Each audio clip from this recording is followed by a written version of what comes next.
नमस्कार. सतसाहेब. आपलं नाव? गायत्री आकाश गोगे. आपण कुठून आलात? मी नवी मुंबई महाराष्ट्र इथून आलेली आहे. आपण कुठल्या येथेच शिकत आहात? मी इयत्ता 10वीमध्ये शिकत आहे. संत रामपालजी महाराजांची गुरुदीक्षा आपण कधी घेतली? मी संत रामपालजी महाराजांची गुरुदीक्षा 10 ऑक्टोबर 2018 साली घेतली. संत रामपालजी महाराजांची गुरुदीक्षा घेण्यापूर्वी आपण व आपला परिवार कोणती भक्तिसाधना करत होतात? संत रामपालजी महाराजांची गुरुदीक्षा घेण्याआधी जसं की मी लहान होते तसं आईवडिलांना बघून ती जे भक्तिसाधना करत होते तसंच मीही त्यांच्यासोबत भक्तिसाधनामध्ये करत होते. म्हणजे गणपती पूजणे वगैरे, नवरात्रीमध्ये दांडिया खेळायला जाणे, गरबा खेळणे, गणपती असताना जेव्हा आपण गणपती बसतात तेव्हा ढोल पथकामध्ये सहभागी होणे, या प्रकारची आम्ही भक्तिसाधना करत होतो. संत रामपालजी महाराजांचा मार्ग तुला कसा कळाला आणि तू त्यांच्याकडे कशी आलीस? मी लहान होते आणि माझ्या वडिलांनी अगोदर नामदीक्षा घेतली होती 2015 साली. सो म्हणजे मोठं झाल्यानंतर त्यांना बघूनच मी 2018 साली नामदीक्षा घेतली. संत रामपालजी महाराजांचं जे ज्ञान आहे ते तुला कसं वाटतं आणि त्यातनं म्हणजे नेमकं ते ज्ञान काय आहे आणि तुला कसं काय ते आवडतंय? ते एक असं समाज सुधारकासारखं काम करतात. म्हणजे समाजामध्ये जी काही कुरीती आहेत, जे काही म्हणजे आता जी जनरेशन आहे, जी पिढी आहे, त्या पिढीमध्ये मुलांना व्यसन लागतं. ते नाच गाणं DJ ह्यामध्ये खूप उत्सुक असतात आणि त्यांचं मन त्याच्यामध्ये रमतं. त्यांचं ज्ञान ऐकल्यानंतर मला खरं आणि खोटं किंवा चांगलं आणि वाईट या गोष्टींमध्ये फरक जाणवू लागला. जशी मी ढोल पथकामध्ये असायचो, सहभागी व्हायचो, तेव्हा मला ते सगळं आवडायचं. तिकडे नाचणं, थोडंसं धिंगाणा करणं वगैरे ते आवडायचं. पण नंतर जसं मी नामदीक्षा घेतली, त्यानंतर मला कळायला लागलं की हे नाच गाणं करणं, DJ वगैरे वाजवणं हे काही चांगली गोष्ट नाही आहे म्हणजे.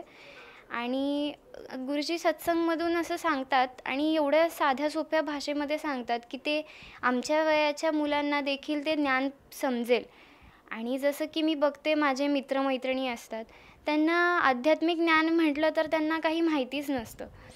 आणि त्याच बाजूला मी नामदीक्षा घेतल्यानंतर मला बऱ्याच गोष्टी कळाल्या. माणूस जन्माचा मूल उद्देश काय आहे ते त्यांनी त्यांच्या सत्संगाद्वारे आम्हाला सांगितलं.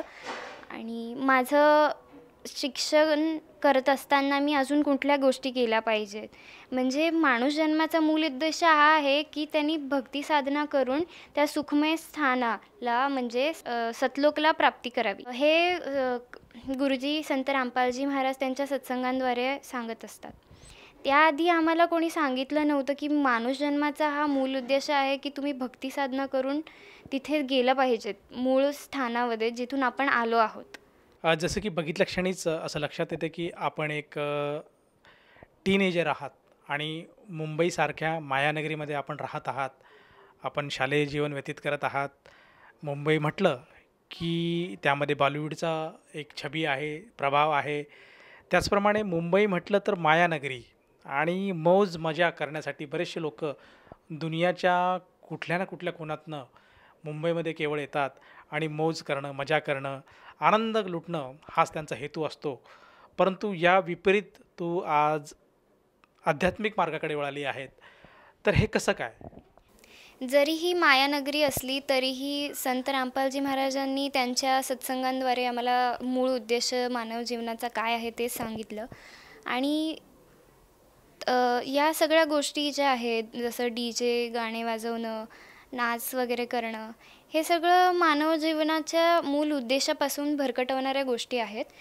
आणि शालेय जीवनामध्ये माझा मूळ कर्तव्य काय आहे, एक नागरिक म्हणून माझं काय कर्तव्य आहे, मी कसली भूमिका पार पाडली पाहिजे, या प्रकारच्या काही गोष्टी मला त्यांनी म्हणजे त्यांच्या सत्संगांद्वारे मला कळाल्या.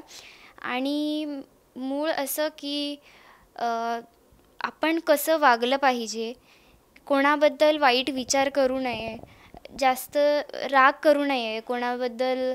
जसं की आपण म्हणू शकतो आत्मा हा परमात्म्याचा एक अंश आहे. जेव्हा आत्मा दुःख पावते तेव्हा परमात्माही दुःख पावतात. जर आता मी काही वाईट केलं किंवा मला कुणाचा राग आला आहे आणि मी त्याला क्रोधाने काहीतरी करण्याचं ठरवलं आणि त्याच्यावरती काय परिणाम होईल मला नाही माहीत. मानवजन्माचा मूल उद्देश भक्ती साधना करणं हे मला संत रामपालजी महाराजांच्या सत्संगांद्वारे कळलं.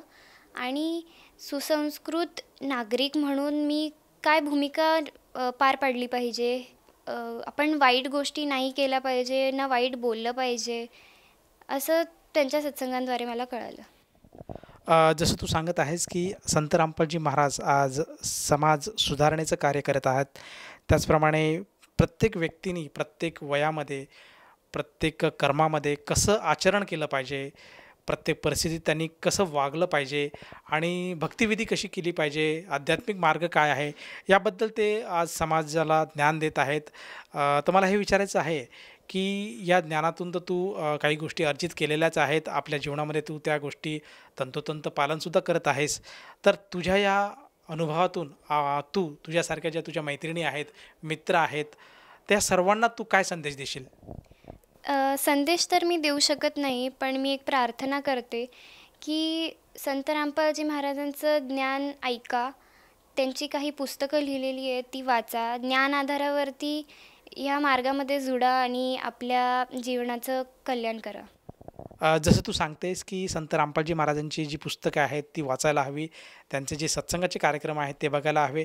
तर हे सगळे जे मटेरियल आहे, जी काही सामुग्री आहे, ही साधकाला कशी उपलब्ध होईल आणि त्याला ते ज्ञान कसं काय अर्जित करता येईल? TV चॅनल्स आहेत, सत्संग होतं गुरुजींचं, त्यावरती नंबर्स फ्लॅश होतात, त्या नंबरवरती तुम्ही कॉन्टॅक्ट करून पुस्तक ऑर्डर करू शकता आणि तिकडे विचारू शकता की नामदान स्थळ कुठे आहे, तिकडे आपण जाऊन नामदीक्षा घेऊ शकता. सोशल मीडियावरती सुद्धा इंस्टाग्राम आहे, ट्विटर आहे, जे आपण आजकालची पिढी खूप बघते आणि त्याच्यावरती खूप प्रचार आणि प्रसार चालू आहे संत रामपालजी महाराजांचा. तिथेही तुम्हाला बरेच गोष्टी बघायला भेटतील, पोस्ट बघायला भेटतील. तिथे खाली नंबर दिलेले असतात, त्यावरती आपण संपर्क करून पुस्तके ऑर्डर करू शकता. संत रामपालजी महाराज ॲप आहे, ते तुम्ही डाउनलोड करून सत्संगही ऐकू शकता आणि त्या ॲपमध्ये बरेच डिटेल्स दिलेले आहेत, ते तुम्ही त्याप्रकारे वाचून कॉन्टॅक्ट करून मागवू शकता. जसं तुम्ही सांगत आहात की संत रामपालजी महाराजांचं सोशल मीडियावर बरेचसे काही प्लॅटफॉर्म आहेत, त्या ठिकाणी त्यांचा दबदबा आहे आणि जसं ट्विटर आहे, इंस्टाग्राम आहे, फेसबुक आहे, यूट्यूब आहे, या सर्व स्थळावर आज संत रामपालजी महाराजांचे सत्संग, त्यांचं ज्ञान, त्यांचे प्रवचन हे उपलब्ध आहे आणि साधकाला जर जे पाहिजे असेल तर तो तिथून घेऊ शकतो आणि ते ज्ञान जर त्याला पटत असेल तर तो संत रामपालजी महाराजांची गुरुदीक्षा पण घेऊ शकतो. मला हे विचारायचं आहे की ह्या नामदीक्षेसाठी किंवा या सगळ्या उठाठेवी करण्यासाठी त्या साधकाला किती पैसे मोजावे लागतात? पैसे नाही सर, सगळं मोफत असतं. तुम्हाला नामदीक्षाही मोफत दिली जाते. त्यासोबतच तुम्हाला एक चरणामृतची बॉटल, प्रसाद आणि रक्षासूत्र वगैरे आणि मंत्राचं जाप करण्याचं कार्ड आणि आरतीसाठी जे पुस्तक असतं तेही तुम्हाला मोफत दिलं जातं. त्याच्यामध्ये ₹1 घेतला जात नाही. धन्यवाद. सतसाहेब.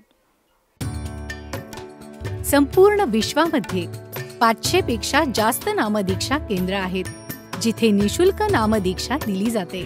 निशुल्क नामदीक्षा प्राप्त करण्यासाठी आणि अधिक माहितीसाठी संपर्क करा 7030303951 7030303952.